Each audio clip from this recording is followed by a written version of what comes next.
오늘 본문을 통해서 사도 바울은 지금까지 이어왔던 우상의 제물을 대신하는 그리스도인의 태도에 대한 결론을 내리고 있습니다. 바울은 8장과 10장 1절부터 22절에서 유사한 문제에 대해서 다루고 있지만 이전의 본문들과 오늘의 본문은 조금 차이가 있음을 볼 수 있습니다. 이전 두 본문은 이방 신전에서 먹는 식사의 문제를 다뤘다면 오늘 본문은 개인 가정, 특히 불신자의 가정에서 먹는 우상에게 제물로 바쳐졌던 고기에 대한 부분이라는 점입니다.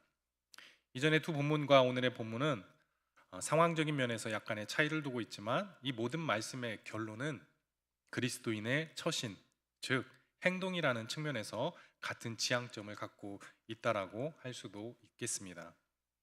고린도 교회가 사도 바울에게 했던 질문은 우상의 제물을 먹을 수 있느냐, 먹을 수 없느냐의 문제였습니다.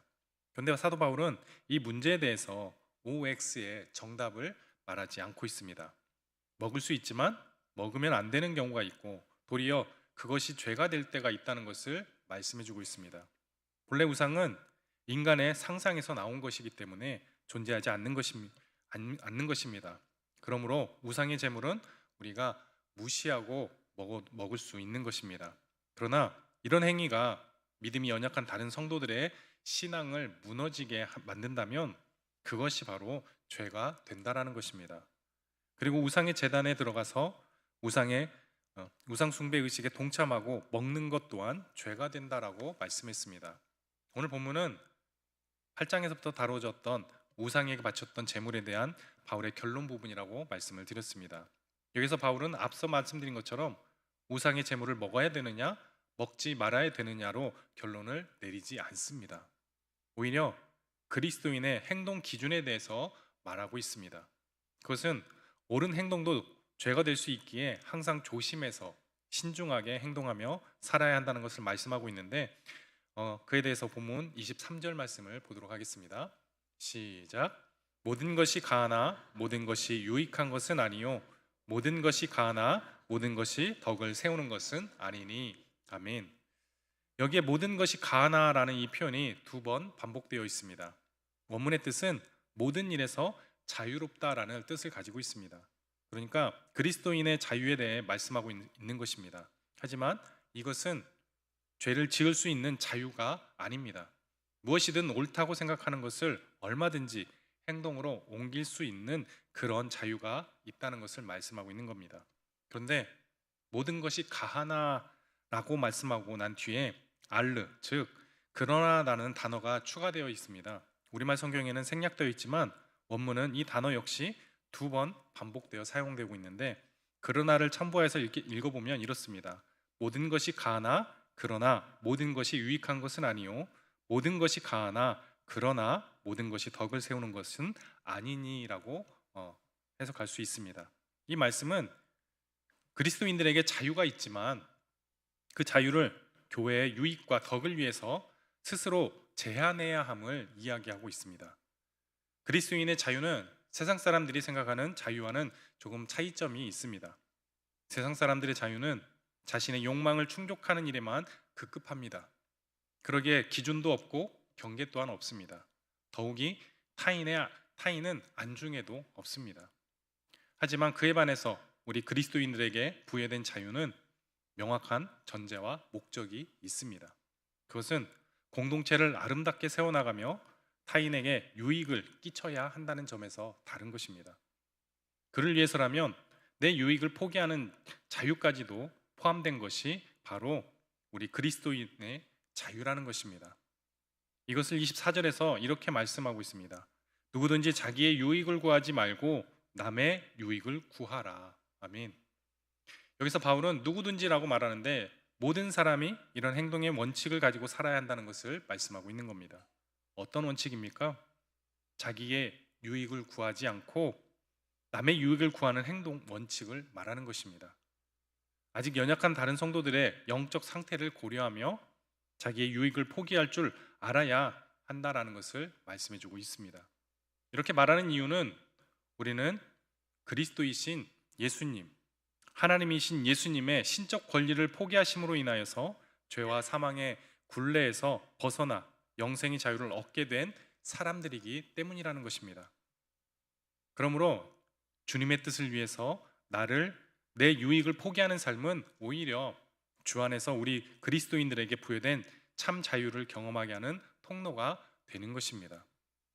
더 나아가서 이러한 그리스도인의 모습은 오히려 진정한 자유인임을 보여주는 지표가 되기도 하는 것입니다. 그래서 사도 바울은 여기서 우리에게 행동 원칙을 제시하고 있는 것입니다.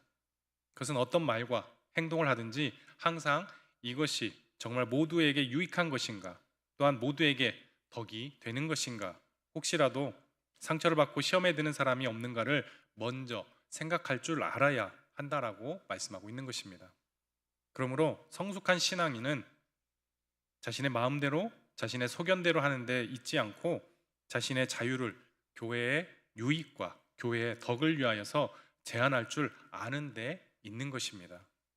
사랑하는 성도 여러분, 우리는 주님께서 주신 참된 자유의 의미를 알고 그 의미를 위해서 자유를 사용하는 성숙한 그리스도인들이 되시기를 간절히 소원합니다. 본문 25절로 26절 말씀을 보겠습니다. 시작. 무릇 시장에서 파는 것은 양심을 위하여 묻지 말고 먹으라. 이는 땅과 거기 충만한 것이 주의 것임이라. 아멘. 본문 25절로 30절까지는 우상의 제물에 대한 문제를 좀 더 구체적으로 다루고 있습니다. 여기에서 바울은 시장에서 파는 모든 고기는 양심을 위하여 묻지 말고 먹으라라고 말합니다. 여기서 무릇이라는 말은 모든이라는 뜻을 가지고 있습니다. 시장에서 파는 고기 가운데 우상에게 바쳤다가 나온 고기가 있는데 어느 것이 우상의 제물로 바쳐진지 알 수 없습니다. 이럴 때 우상에게 바쳐진 고기인지 아닌지 묻지 말고 자유롭게 먹으라는 것입니다. 양심의 가책도 받을 필요가 없습니다. 이것을 먹을 수 있는 근거로 하나님께서 창조하신 역사를 말씀합니다. 우리 26절 말씀 같이 한번 보겠습니다. 시작. 이 땅과 거기 충만한 것이 주의 것임이니라. 아멘. 주님의 것이기 때문에 우리가 먹을 수 있는 것입니다. 또 시편 24편 1절에서도 이렇게 말씀합니다. 같이 읽겠습니다. 시작. 땅과 거기에 충만한 것과 시계와 그 가운데에 사는 자들은 다 여호와의 것이로다. 아멘. 모든 것이 하나님의 것이기 때문에 우리는 먹을 수 있는 것입니다. 또 디모데전서 4장 4절에 이렇게 말씀합니다. 시작. 하나님께서 지으신 모든 것이 선함에 감사함으로 받으면 버릴 것이 없다. 아멘. 하나님께서 주신 것이기 때문에 우리가 감사하고 받는다면 무엇이 더러울 것이 있겠습니까? 버릴 것이 하나도 없는 것입니다. 이 세상의 모든 것은 다 하나님의 것입니다. 하나님의 선물입니다. 하나님께서 주신 음식은 깨끗한 것입니다. 그러므로 아무 꺼리낌 없이 먹어도 되는 것입니다. 그런데 본문 25절에 양심이라는 단어를 사용하고 있습니다. 오늘 본문에 양심이라는 이 단어가 5번 반복되고 있습니다. 29절에 이 양심은 나의 양심이 아니라 남의 양심을 의미한다라고 설명해 주고 있습니다. 그러니까 다른 사람들의 양심에 꺼리낌이 생겨나지 않도록 배려하는 그런 마음으로 살아가야 한다라는 말씀입니다. 시장에서 파는 고기뿐만 아니라 불신자의 집에 초대되어 식사 교제를 할 때도 동일한 원칙이 적용됩니다. 우리 27절 말씀 같이 한번 보겠습니다. 27절입니다. 시작.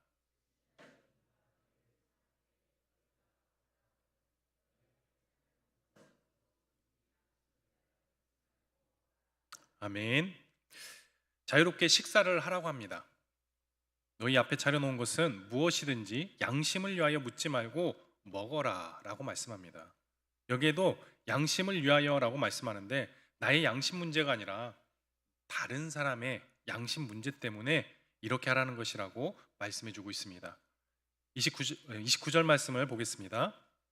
시작. 내가 말한 양심은 너희 것이 아니요 남의 것이니 어찌하여 내 자유가 남의 양심으로 말미암아 판단을 받으리요. 아멘.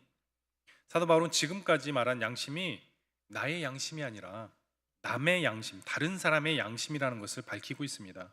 그러면서 어찌하여 내 자유가 남의 양심으로 말미암아 판단을 받을 것이냐라고 말씀합니다.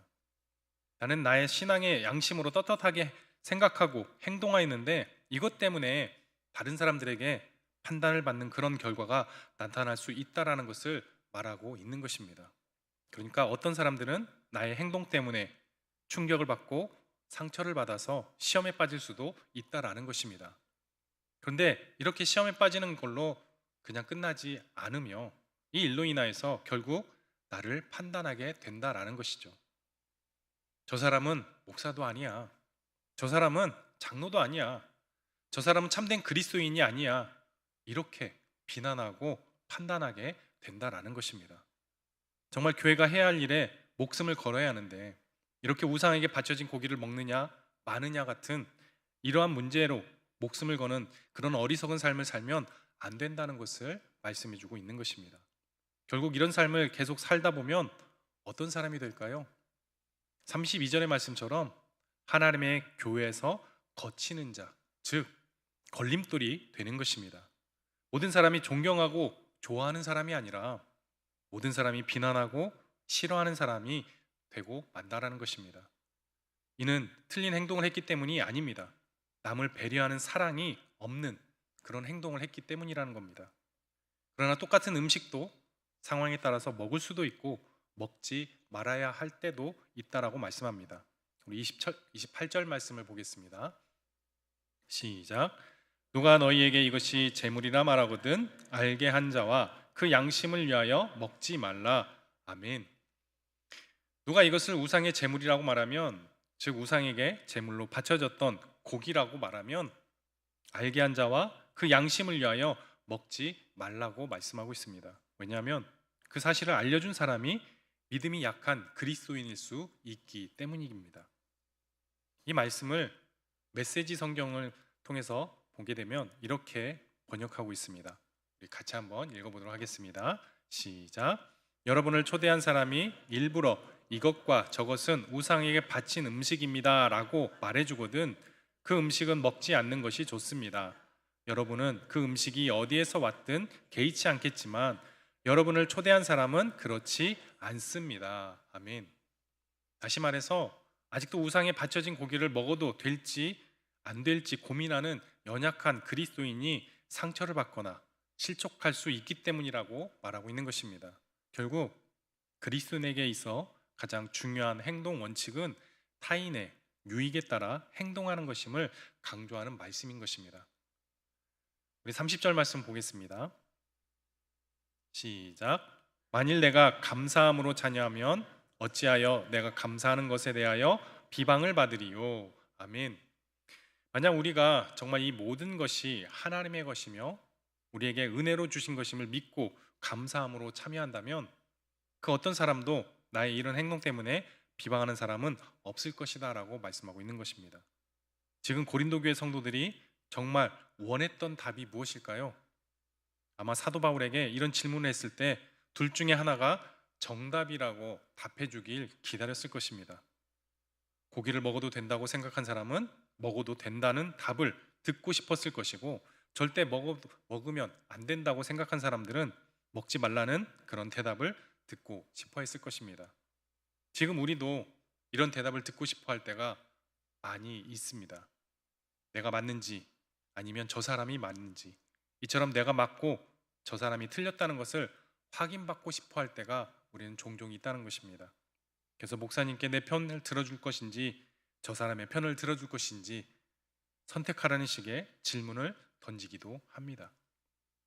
여기서 바울은 어떤 편이 옳다는 식으로 대답하지 않았습니다.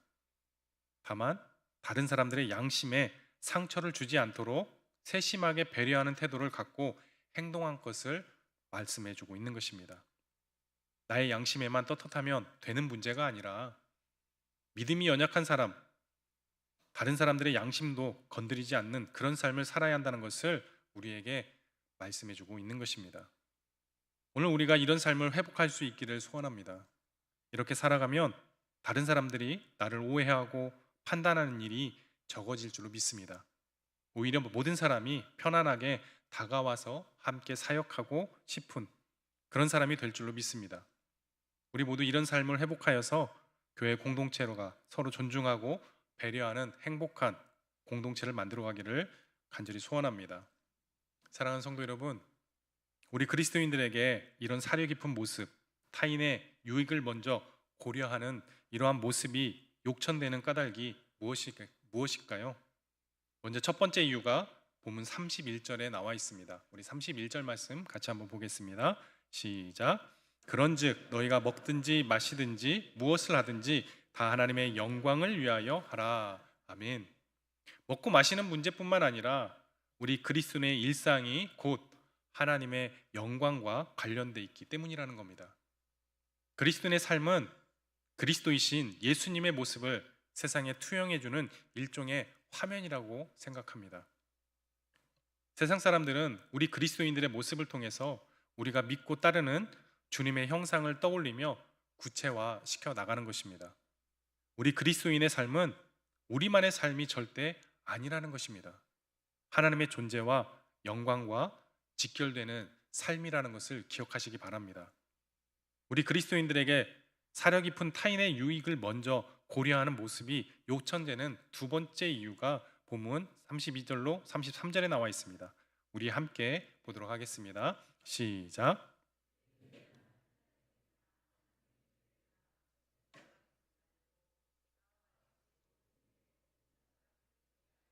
자신의 유익을 구하지 아니하고 많은 사람의 유익을 구하여 그들로 구원을 받게 하라. 아멘. 우리 그리스도인의 삶이 유대인이나 하나님의 교회로 대변되는 신앙인들을 실족시키며 그들의 영적 진보를 가로막는 걸림돌이 될 수 있기 때문이라고 말하고 있습니다. 다른 한편으로는 헬라인으로 대표되는 불신자들을 주님께로 인도하는 구원의 통로도 될 수 있다라고 말씀합니다. 그리스도 안에서 성숙한 그리스도인들은 타인을 위하는 모습, 모두의 유익을 구하는 모습을 통해서 믿음이 약한 지체들에게 영적인 디딤돌이 되어주며 불신자들에게는 주님께로 그들을 이끌어주는 구원의 연결고리가 되어야 하는 것입니다. 이제 우상의 재물과 관련되어서 타인의 유익과 하나님의 영광, 더 나아가서 구원의 통로로서의 삶을 살라고 권면했던 이 사도 바울이 이제 마지막으로 그 모든 것을 종합하여서 권면해 주는 말씀입니다. 우리 11장 1절 말씀을 같이 한번 읽겠습니다. 시작. 내가 그리스도를 본받는 자가 된 것 같이 너희는 나를 본받는 자가 되라. 아멘. 이것은 결코 바울이 교만해서 하는 말이 아닙니다.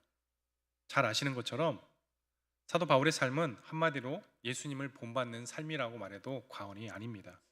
이 보는 세 가지의 삶의 원칙임을 우리는 생각해 볼 수 있습니다. 주님께서는 하나님의 영광을 위해서 사셨고 교회의 디딤돌이 되셨으며 교회의 유익을 위해 모든 일을 감당하셨습니다. 예수님께서 감당하신 십자가와 부활이 바로 그 증거입니다. 예수님께서 십자가를 지시고 부활하심으로 인해 하나님의 영광을 드러내셨고 교회를 세워주셨습니다. 교회에 넘치는 은혜를 우리에게 베풀어 주셨습니다. 사도 바울도 자신의 삶을 통해서 하나님의 영광을 드러내었고 교회의 유익을 위해서 자신의 모든 삶을 쏟아 부었습니다. 그렇다면 예수 그리스도를 믿고 예수님을 따르는 우리는 어떻게 해야 하겠습니까?